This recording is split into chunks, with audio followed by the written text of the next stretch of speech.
This is Bernard, a tiny mouse who can balance on a single stem of wheat. In the wild, harvest mice live in meadows and wheat fields, but as pets they spend their lives in cages that look nothing like the habitats they evolved for. So I wanted to try something different and see what would happen if I built Bernard a meadow ecosystem. But over the next 80 days, things escalated much faster than I expected, and I was left with a serious problem. Raising a tiny mouse might seem cute, but it's far more challenging than I ever imagined, and Bernard's story begins on day 1.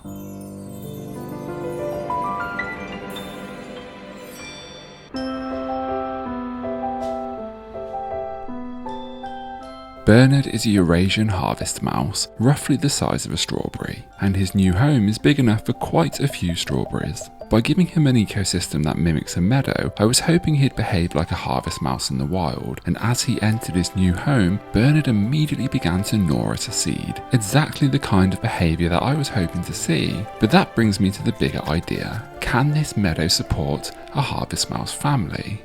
And by day 5, our new guests arrived. It's almost as if Bernard was expecting female visitors, because just before the guests arrive, he started to groom himself.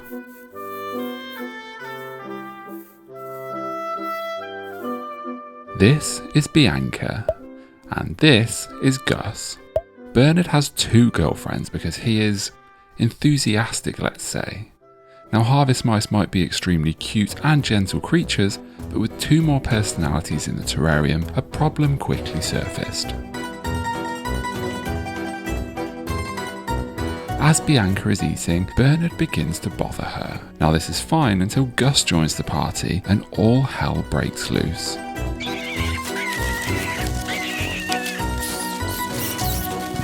It seems that we have 3 mice who cannot get along, and if this continues, something will have to change. And by day 10, that's exactly what happened. It took 10 days, but the meadow has finally come to life. Springtails appear where there is moisture, isopods are hidden beneath the damp grass, benevolent worms churn over the soil, and I even caught this little snail eating some poo. The meadow now has custodians and the system has settled, but the mice, however, have not. And this leaves me with 2 choices. Either I separate the mice and find them new homes, or I leave them in there and hope that they settle.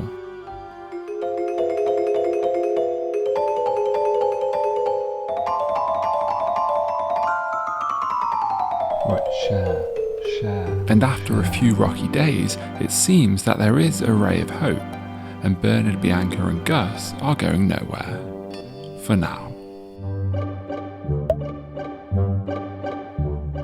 I tried to build the most accurate meadow terrarium I could for the mice, one that reflected how they actually live in the wild, and on day 20 something magical happened. Harvest mice are not like other mice. They spend most of their lives high up in the long grass and cereal crops, moving above the ground rather than across it. In the wild they build their nests up there too, woven into the stems, but in captivity that behaviour is almost never seen. Now, it was through building them this accurate meadow terrarium that enabled Bianca to build herself a little nest. And it wasn't just Bianca, because Big Gus did it too, and Bernard, characteristically, has built one next to the food bowl. But it's not just their behaviour that has changed. It's day 30 and that wheat stalk is holding on for dear life because Bianca is carrying a little extra weight. And so is Gus. Now, this is not holiday weight, and I'm pretty sure that our little harvest mouse family is about to increase in size. But it was at this moment that I realised I had reached the point of no return. Bernard, Bianca and Gus are the parents. Bianca could be carrying a litter of up to 7 pups, and so could Gus. In around 17 to 19 days they would be born, and that alone takes the meadow to 17 mice. But harvest mice grow up fast, and in as little as 6 weeks, those pups would be capable of breeding themselves, and this was the beginning of my problem. If you take your eyes off a harvest mouse for even a moment, everything can change. In the morning, Bianca's nest was perfect, but by the evening, it had all but disappeared. The carefully woven ball of grass had completely unravelled, and our little mouse sits in its place. If she doesn't build another nest, her babies will have nowhere to go. But Bianca is a determined mouse, and she begins to grab dried grass and fibres, weaving them into a ball.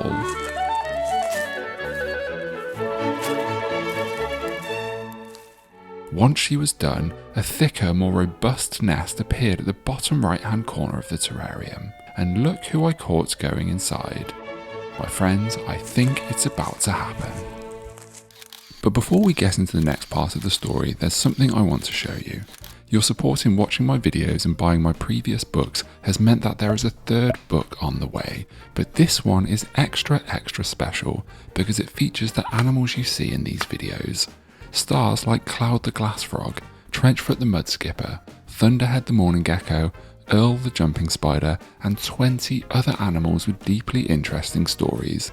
If you pre-order a copy early, you get a bonus surprise, and I would like to personally thank you for supporting the channel and buying so many copies of my books, because it really is the single best way to support me as a creator. Right, let's get back to the mice, because it's about to get crazy.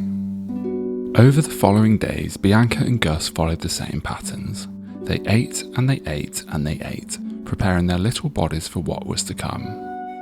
Out of the 3 mice, Gus had always been the calmest. While Bianca stayed close to her nest, Gus always comes to the front of the terrarium and will very calmly let me hold her, sometimes joining me for breakfast. Gus may be the calmest of the mice, but if there is one thing she doesn't like, it's being out in the open. Every time she goes on the table, she runs back to me, over and over again. And it's only when I create a little cup in my hand that she calms down and properly joins me for breakfast.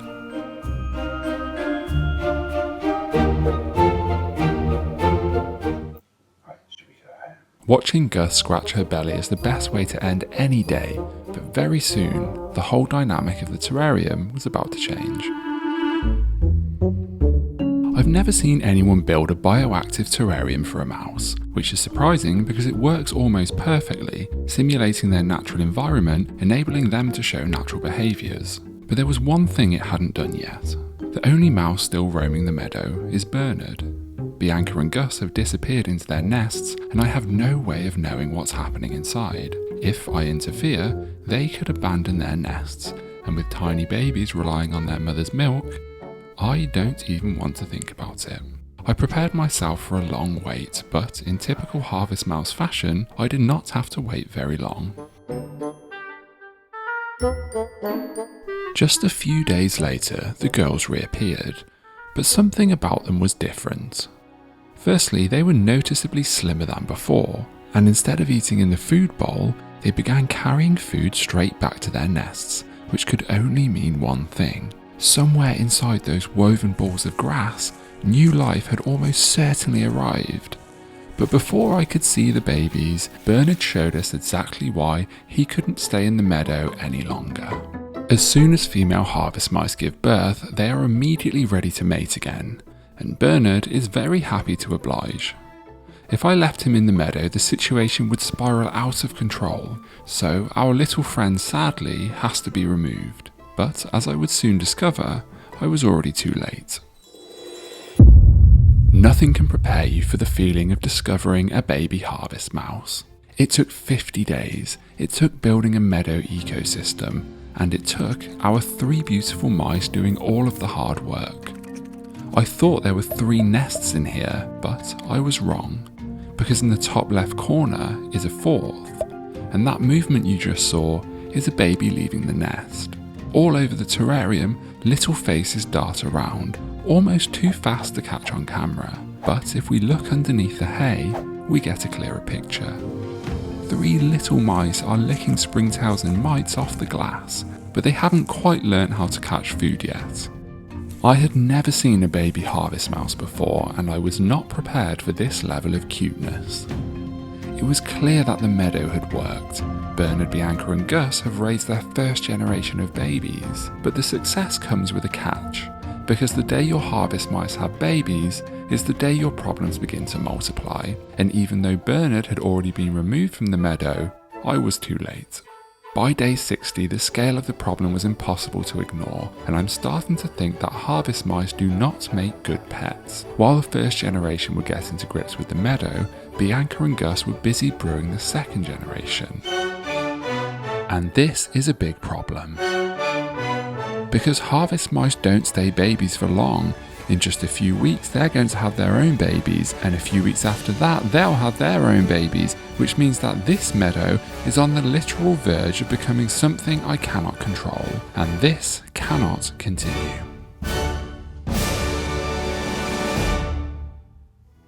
Hey Gus. What's up, buddy? What's up, buddy? There we go. Gus didn't know it yet, but this would be the last time she stepped onto my finger, because when you truly love something, you have to do what's best for it, and sometimes that means letting go. I cannot give the mice the life they deserve. 4 babies were born in the first litter, and another 10 in the second, including the adults. That's 17 harvest mice in just 80 days, and this is why harvest mice do not make good pets. But there is another way we can help. Harvest mice have largely disappeared from the British countryside, and in some areas have not been seen in over 40 years. But thanks to a small group of volunteers, things are beginning to change.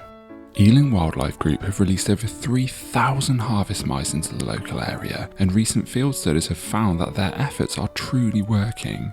Their work has even been recognised by the legend himself, David Attenborough. So as a small way of giving back and to support them and these wonderful mice, I've set up a fundraiser, and just £20 feeds the entire colony for a month, and if you'd like to help, you'll find a link below. But there is one more thing. Because the meadow, Bernard, Bianca, Gus and the babies will live on as an educational display at Horsenden Farm, helping people understand these tiny animals and why they're worth protecting. If you're in London, you can come and visit them for yourself, and who knows, maybe I'll see you there. If you enjoyed this video, check out this one too.